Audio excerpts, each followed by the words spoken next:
The Niners have prioritized their pass rush. They added Javon Hargrave. He's a great addition. But they also lost Charles Omenihu, Jordan Willis, and Samson Ebukam. And I'm thinking on third down, who is that second edge rusher bookending Nick Bosa? Who is it? Trey Jackson. Okay. It's Drake got to be Jackson. Drake. I believe that he's got to take his leap this year. He kind of had his red shirt year. Went through, played a little bit, got his feet wet. The talent is there, Grant. I just think that maybe his body isn't there yet. He needs to get a little bigger, a little bit stronger. But it's the same thing with all of our young guys who we depend on playing reps. Same with Trey, reps. He's got to be able to sustain himself for the run game and do more than just go get the quarterback at all costs. And that's kind of the position that he was put in as a rookie. He was asked to just, go do your one thing. Go rush the passer and make a mess out of things, right? But I think that this is the year where even, let's just say, we signed somebody late in the draft, right? I mean, not in the draft, but in free agency, right? There's nobody really viable around that we could count on right away. The guy that we just got out of Detroit, Chris Kosarek, has got his work cut out for him. I mean, he's less heralded than all of the reclamation projects that we bring in. Are we really going to lean on Cleveland Farrell to be that guy for us? No.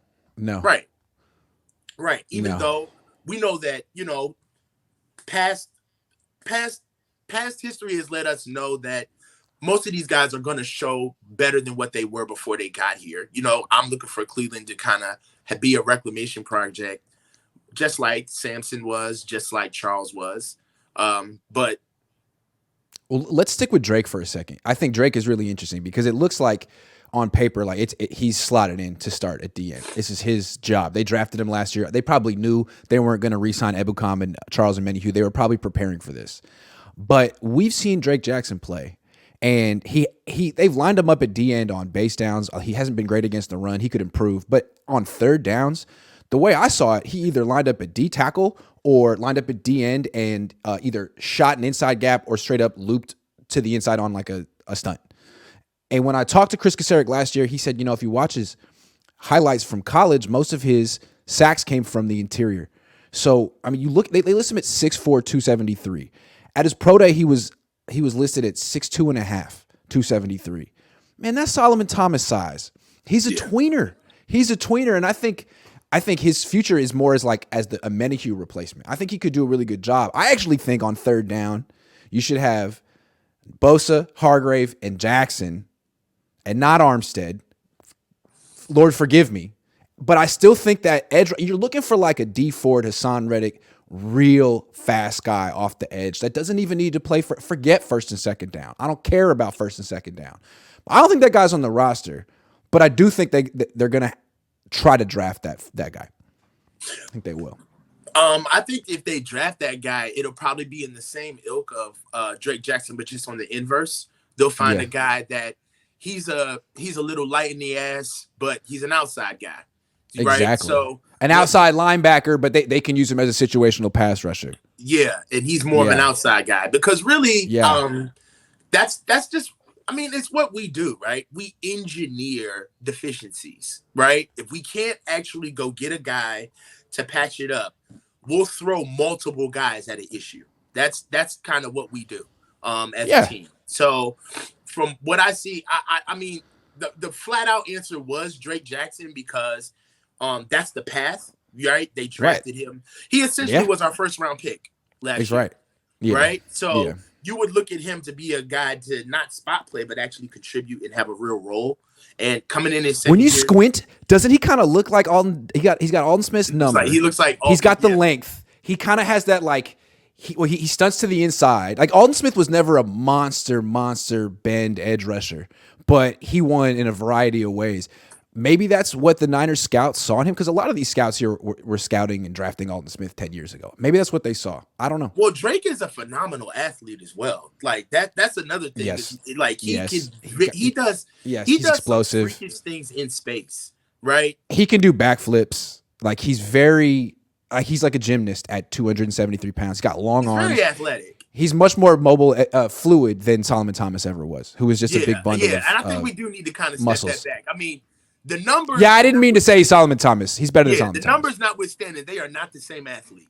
They are not the He's same. better. I just mean that I look at him more as a tweener. Like you could put him at DN, but you could also put him at D tackle. And I think on third down, he's going to win most against guards. I feel like you're still looking for that guy who runs a 4.55, a 4.56, like D4 did. A guy who just gets in the backfield and causes havoc immediately. And I think, look, I got a name. Now that the drafts are in, I'm looking at Nick Hampton from Appalachian State. What do I know about Nick Hampton? He ran a 4.5 something, and he had like 20 sacks the last 2 years. And I watched 2 minutes of his highlights, and he looked pretty good. So that's a guy who could be available. I mean, you're not going to get a superstar at the end of round 3, but you're looking just for some traits that you can try to coach up. And yeah, like you said, like I mean, like I said athlete. before, like I don't unless I mean, we always find guys late that contribute, but outside of running backs, we find guys that contribute at a specific area, right? And what I believe is for where we're drafting, I mean, we could possibly package some picks to go up if we really are hell bent on a guy. We could package some stuff and go up and go get a guy.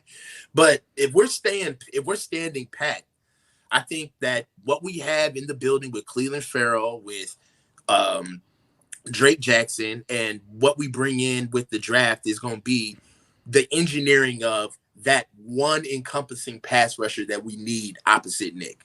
So it's going to be a labor of love. Definitely. I mean, I just feel like since the Niners went and got D Ford, they know they need this. They know it's a specific skill set that they've been searching for. It's not easy to find. And they try to kind of talk themselves into Samson Ebukam being that guy. And he's a really good athlete, really good against the run, fast, but he's not a tremendous pass rusher like D Ford. He's not savvy. He's not. And that guy's gone. And I think they're going to now Nick Hampton's like 236. I don't know if the Niners would take an edge rusher who's 236, but someone kind of small, someone like D Ford who was about 250. I think they're going to be looking for that skill set. It was Ebukam. Yeah. And again, they don't need edge setters. They got Farrell for that. Sorry, go ahead. No. One thing that another thing, and I just want to check myself too. I've been saying this a lot, by committee. But the Niners run a defense that's predicated upon role responsibility. Play your role. So within that, I feel like, sometimes we look at football from a player for player standpoint of, well, we got to get a guy over there, right? But if we have men that can actually do their job, keep their gap, and we run vanilla up front, I don't see an issue with us going to go get that traditional guy on the other side. You're right. We swung and we missed on D Ford, right? And we've been paying for it ever since, right? But when he was healthy, you kind of saw the vision, like what they wanted it. He could do it at times. And man, when he was healthy, that pass rush was really, I mean, it would win games on its own. Oh, when you see what our defense is supposed to be healthy, we have a historic defense, but the problem is that we can't keep health, and those guys are expensive. And I'll say this: I don't think that unless we go and find a young guy, I think that this is always going to be an issue because we got to go pay Nick, right? Yeah. So once we pay Nick, this is going to be an ongoing thing where we're always going to be trying to find that under market, overvalued, less money paid guy that can come in and give us more than what we actually deserve for him because we're paying this guy $30 million a year. Right. But what's nice about like this D lineman in particular is they don't have to be 3-down players. So what you can do, you can have your Nick Bosa, Javon Hargrave, those are your 3-down players. But then on the other side, it's like I could platoon Eric Armstead and Drake Jackson. I need an edge rusher. I could get a guy who's 235 pounds that most teams will pass over in the first couple of rounds. It's like, he's not a 3-down player. Great. Let him fall to me at the end of round 3 because I just need him for third down. And I think that's the best thing. It's hard to find those guys you can't get like third down offensive linemen, third down DBs. Exactly. It doesn't work that way, It's like sometimes like I know what football says we're supposed to have, right? You want Yeah. two bookends, right? You want Yeah. two D tackles, Right. but Yeah. the money, we're No. always going to be doing that on the D line if Yeah. we had Yeah. pick, you Exactly. know, And it seems like the Niners took care of part of the platoon. Cleveland Farrell, hell of a run defender. He could definitely right, be a base DN for this team.